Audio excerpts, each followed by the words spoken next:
And it's Friday, February the 10th, 2023. My name is Jay Cleveland Payne, and welcome to Things You Might Not Have Heard. For today, well, we'll bring you the best in yesterday's news and information and current events, pop culture stuff. The best because you said it was the best. Literally, you told me which ones to talk about, and we pulled from that. So you'll get to that in just mere moments. We're going to remind you that our main website is named is this is a conversationproject.com for more details about what we do to get these things started every day and behind the scenes going forward. Now, of course, you've seen Mike Pence in the teaser graphic. So he is a part of the headlines this morning, plus 7 other stories that were vetted by you. We'll explain that process once we're done with the headlines. So stick with the headlines. We'll tell you how you vote things in and how I pick from what you vote in here. And so just follow along, go to the website and find out more about the feeds. And we'll go deeper in that in a bit. But right now, let's get into the stories. Let's make things move. Let's make things happen today on this Friday as we get into the 8 stories vetted by you, created by me, Jay Cleveland Payne. And we're going to start off with Mr. Brett Favre. Brett Favre files. I shouldn't have did that funny Favre thing. Brett Favre files lawsuit against Shannon Sharpe, Pat McAfee, Mississippi State Auditor. What's this all about? Brett Favre had filed defamation suits against the Mississippi State Auditor, Chad White, that's one guy, plus sports commentators Shannon Sharpe and Pat McAfee. Mississippi is suing Favre to recover misspent welfare money. Now, his school, Southern Miss, is linked to alleged fraud schemes during which State Farm, a former Golden Eagle quarterback and Pro Football Hall of Famer, had some dealings where he took some money from the state and built some stuff, but didn't actually build some stuff, actually just sort of spent the money on his own. So he's suing the auditor for saying that Brett Favre is a bad guy, and Shannon Sharpe and Pat McAfee in specific for saying that Brett Favre is a bad guy. This is for defamation. So he can't countersuit the state to try to get their money back, but he can countersuit, he can sue various people who say he's a bad guy. Now, a lot of people say Brett Favre is a bad guy, but the context and place does not allow him to just sue everybody. But because it's one thing in particular, and it's public knowledge about the actual case, then everybody can call Brett Favre a bad guy, and Brett Favre can actually sue them for that, for defamation. Sorry about that. Let's move on to the next story. Sticking with the football theme, Russell Wilson's foundation responds to report scrutinizing charitable process. Maybe a little bit in my mouth is what's causing me to misspeak. So USA Today reported that Russell Wilson, Why Not You Foundation, spent $1.1 million on salaries and employee benefits in 2020 and 2021. Sounds great. Raising questions about the excess benefits transactions, private instruments, and the organization's free-for-all governance. The report also said that 3 employees were paid over $400,000, $441,000 combined in $4,000 in 2020.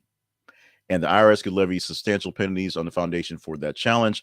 But here's the big kicker on this thing. As far as money doled out from the charity, somewhere around 29 cents is what's going out to each person getting something from the charity. 29 cents is going out to people to fund the charity, but it's raised millions, and there are people with salaries that are very, very high. A lot of things have happened to Russell Wilson since he went to the Denver Broncos. Number one, he's been sort of exposed, if you will, that as some of his weaknesses have been pretty much out there in the open for folks who thought that he was going to bring Denver back to a little bit of prominence. It didn't happen. Number two, this thing here happened. So apparently the protections that were in Seattle are no longer with him in Denver, mostly because he's not playing very well. You can ask Brett Favre that question. When he's playing well, people can sort of look things past. When you're not playing so well, they start digging into your taxes. It is what it is.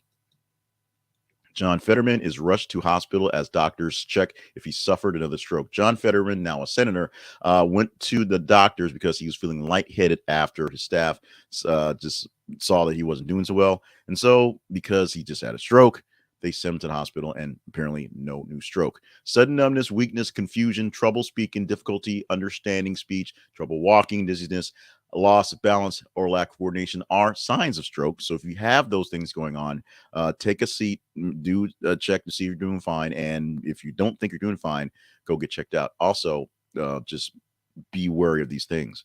He suffered a stroke back in May, of course, when he was running for the Senate in Pennsylvania. And then when that happened, he left his campaign trail and came back about a week or so later with some even weirder sort of allowances to his campaign, including using, you know, computerized speech to answer questions, listening to computers to do things, and closed captioning to read things and then answer things in a weird way. We saw how that worked out in the debates where he was sort of stunned, waiting for the answers, the questions to pop up in front of him to respond to them. We see how it works in some cases, in some interviews where it seems kind of weird. But for all practical purposes, Fetterman seems to be sound mind and almost sound body. No sign of a future stroke. That just, tiredness of the day, apparently, in this case. This story here. We did get some responses that this was not seen to be covered enough. It seems like it's always on every time I'm around, but this is the first time since the beginning of the week we covered this one in detail because we were looking for updates. The updates, not so great. Turkey earthquake live updates. At least that's what we pulled from when we pulled this story. Death toll surpasses 11,000. At the reading as a time, the death toll from Monday's earthquake and aftershocks rose to more than 16,000 on Thursday, and the numbers injured are rising because this was a live thing. This is how it's been updated since then. The survival rate is below 25% after 72 hours, and the frigid temperatures make chances even slimmer. Now, what makes this really, really sad is we're seeing a lot of stuff going on in Turkey where the Turkish people are basically doing what they can. Anyone who's nearby, anyone in the country is doing what they can to bring supplies, pack supplies, do what they can for the excavation and the rescue efforts. In Syria, which also seen lots and lots of devastation from the same earthquake, story's not exactly the same. We don't know the numbers. We don't know the full devastation in Syria because there's civil war. It's hard to get information out of there. But we do see some as aid finally got to that nation literally yesterday. After the earthquake happened on Monday, 4 days later, aid of some sort actually got there. So we're seeing some pictures of people now in recovery. We'll know more about this as this continues. The death toll, as we said, now at 16,000 about, is something that we're going to be covering for a while. So we may not have frequently daily updates on this case, but there's enough changing that we'll bring it up every so often. Philadelphia high school students disciplined after video shoot. Philadelphia high school students disciplined after video shows one using black spray paint on another's face while saying racist comments. This is one that you're going to have to click the link and watch, because you have to get the full context of it. Here is your play-by-play, your very brief play-by-play. A video showed us high school students off campus somewhere at a sleepover, someone's house, because they're also commenting, your mom's never let us come back again, spray painting one girl with black spray paint and saying things like, it's Black History Month, know your place, you're a N-word now, words like that. Caught on camera. Probably put on the gram, shown for people to see. And as you suspect, once people saw it and people figured out who these kids are, all hell broke loose. These children now currently dealing with suspensions and some other things coming up. A lot of people are just sort of pissed at the action. It is just one thing after another. The school itself, Franklintown Charter High School, said the former student's conduct does not reflect the values and the culture of the town family. You would suspect that's the basic thing they can say. All I can say is go to the website, look in the description, click on the link for this story, take it yourself, and we'll probably talk about this in the You're Welcome commentary. We thought we were going to talk about some other stuff, but we'll probably talk about this because this is not getting a lot of big attention because, there's earthquakes and documents and balloons flying overhead. But this is something that I think we need to kind of go into a bit deeper once we get a chance to really do it the right way. Let's move to the next story, which is one that I saw happen live as I was preparing for head to work after, doing this thing, watching the TV while I was doing some editing and stuff. Rick Scott calls out CNN in clash over Medicare. Did the same fact checkers look at what Jake Tapper said? That's a kind of quote there. Now, the response we got, the link we got here is from Fox News. So as you suspect, the way the story played out is not exactly the way the story may have played out. Here's the play-by-play. I expect you to go click the link and see deeper what happened. Here's the play-by-play. Caitlin Collins was doing a solo interview with Rick Scott yesterday, and Rick Scott was there because President Biden in the State of the Union address said that there are some Republicans that want to sunset Social Security and Medicare and things like that. Rick Scott put up a bill that would sunset basically all entitlements every 5 years and have Congress re-vote on them. So Rick Scott said he wanted to sunset Medicare, but have them re-vote on it. Caitlin Collins wanted to ask the question, like, basically, do you really expect if we sunset it, if we just assume it's going to expire, that will have Congress re-vote on these things every 5 years? And it was pretty terrible. Now, in trying to defend himself, Rick Scott brought up a term, basically a thing that Jake Tapper said a few months ago, where Jake Tapper was talking about the Medicare, the Medicaid bill for prescription drugs, and how if you limit the cost of prescription drugs, it's a cut because that you spend less money, you get more left, as opposed to Rick Scott saying we're just going to cut the funding and then go that way. And it turned to a back and forth where Rick Scott kept repeating Jake Tapper's name. Well, Jake Tapper said, well, Jake Tapper said, well, Jake Tapper said, which Caitlin Collins responded, sir, I don't think that's the defense you think it is. Watch the video, watch the clip, even the Fox News version of it, and how they go with it. They try to make Scott as the hero. He wasn't. He looked bad. And basically all people had to spend the rest of the day defending Rick Scott being Rick Scott. Mike Pence, subpoenaed by special counsel overseeing Trump probes. Here's this one. The special counsel has subpoenaed former Vice President Mike Pence for documents and testimony related to the failed attempts by Trump and his allies to overturn the 2020 election. Smith was appointed, that being appointed to oversee the investigation into Trump's possible mishandling of classified documents and efforts to obstruct the government's efforts to retrieve them. The investigation has also expanded to include efforts to overturn the results of the election in 2020. Former Vice President Mike Pence has not responded to requests for comments, but there have been some negotiations in the background to do these things. So he's been cooperating for the most part, but the whole thing hasn't quite happened yet. And we finally wrap up with this one, which overtook the Twitter for quite some time. Burt Bacharach, Oscar-winning composer, dead at 94. Bacharach was an 8-time Grammy winner, prize-winning Broadway composer, and 3-time Oscar winner. He won for his work on the soundtrack of Butch Cassidy and the Sundance Kid, and author. So popular musician, popular writer, popular person around the music industry. Burt Bacharach is gone at 94 years old. Let's do our tease for the day, a story we may talk about tomorrow if you deem this one worthy of the chit chat. If you say so, we shall say somebody. Actually, not tomorrow. It comes Monday, because tomorrow is Saturday, and so you have the full weekend to deal with. This story, this headline reads like this: Missouri decides not to ban unsupervised minors from carrying guns on public property. We're gonna let that sit for a moment. If you're listening to this as an audio, there's no dead air, nothing's happened. We're just letting this one kind of rest for a moment. Take it in. Take it in. Take it in. So if this is one of the stories you want to chat up come Monday, make sure you are engaging in it. Go to our Facebook and Twitter feeds, facebook.com/This Is the Conversation Project and twitter.com/th_conversation, th_conversation. Yes, that's it. And if this is one you want to talk about, like it, love it, hate it, share it. Every 50 minutes, we post a news story, a headline for you to read and hopefully enjoy, sometimes to hate on purpose. As much as you engage in it, gives us a chance to know how much you actually want to talk about it.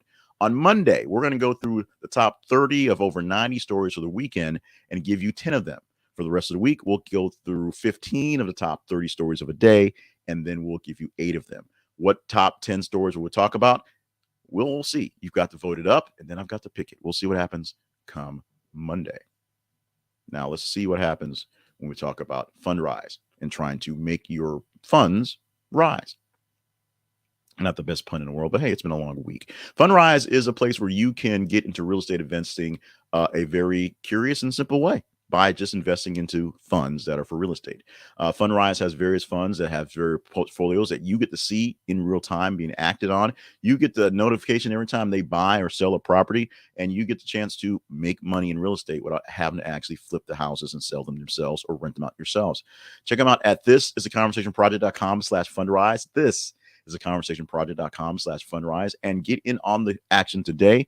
They will give you, for the first 30 days, no fees. So any money you put into it, there's no transaction fees to pay them. So it's free money. Plus, they'll often offer you free stocks, free shares based on the funds you're into. 2022 was good for me with Fundrise because I lost no money in that fund. So I came out on the positive in real estate. This year, a little bit of a change, starting off on the negative, but nothing has been befalling yet. Nothing major crashes yet. They are waiting for a market turn for housing. And yes, you can lose money in investments. You always can. But in this case, Fundrise is a safe way to do this without much work on your end. And you get a chance to see every step of the way what they're doing. Check it out at thisisaconversationproject.com/fundrise. It is an affiliate link for us. So if you get something from them, we do get a little bit back for bringing you in the door. Now, very quickly, the Conversation Project lives at thisisaconversationproject.com. We have plenty of programs such as this one, and this one's in various forms. We have the You're Welcome commentary. We have things you might not have heard. We have the conversations, and we have a newsletter. We have other things, and we have things that you can help us out with as well. More sponsors, more partnerships, things, and more ways to just chit chat with us at our website, thisisaconversationproject.com. Everyone should have some sort of home, some place to go on the internet, and this happens to be ours. If you have any questions about what we do, check it out. It makes the chit chat part about what we do here go much, much faster, so we can go into more fun things. Fun things like the really fun things on the today things that happen today. Starting off with birthdays for February the 10th. We're going with George Stephanopoulos, who is 62 years old on the day. Elizabeth Banks, who's 49 years old, and Chloe Grace Moretz, who's 26. Now, we use Chloe Grace Moretz in the teaser for the headline because even with three names, her name, as you can see, if you're watching the video, is much, much shorter than George Stephanopoulos because George Stephanopoulos is a really, really long name. Not so hard to say, just really, really long to name to have. Some other birthdays on the day include Robert Wagner, who's 93 years old, Roberta Flack, who's 86 years old, and Laura Dern, who is 56. Now, for today in history, we're going to go with this one right here. We could have went with a lot of stuff. Oh, first, because we're out of order. Today is Umbrella Day, and we decided to celebrate Umbrella Day because Rihanna's singing in the Super Bowl on Sunday, and she'll probably sing Umbrella. That's it. But you can find out a lot of days about celebrating the need, the want, the design, and desire of umbrellas today. Now, we've given up on that whole Love Week thing. I think today was lingerie day or something like that. I don't know. Something that didn't make any sense. So we want something that may be kind of silly as a day to celebrate, but we're going to celebrate it anyway because we're not all about lingerie or something. Umbrella Day on the day. Now, let's talk about history. This day, in 1957, parties got lit as the styrofoam cooler was invented. That's what we got today, folks. But we got more for your one more thing you might not have heard, and this is about the Super Bowl, a particular Super Bowl, a specific Super Bowl, if you will. 10 years ago, around this time, during the Super Bowl between the Baltimore Ravens and the San Francisco 49ers, power was lost to the stadium in New Orleans, resulting in a 22-minute blackout. The game was delayed for a total of 34 minutes. The power failed at about 13:20 remaining in the third quarter, with the Ravens leading 28-6. I think we know how that one played out. Attendees used double the usual amount of data on their cell phones.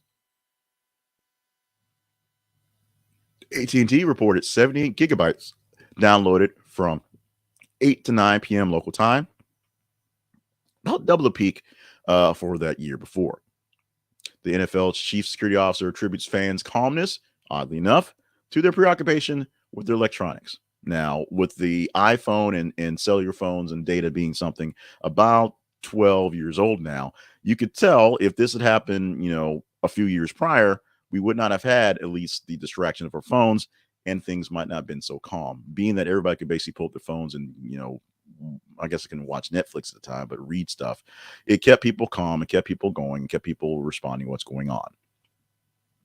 We will see if there's any sort of hijinks and mayhem happen this Sunday between the Chiefs and the Eagles playing in the Super Bowl LVII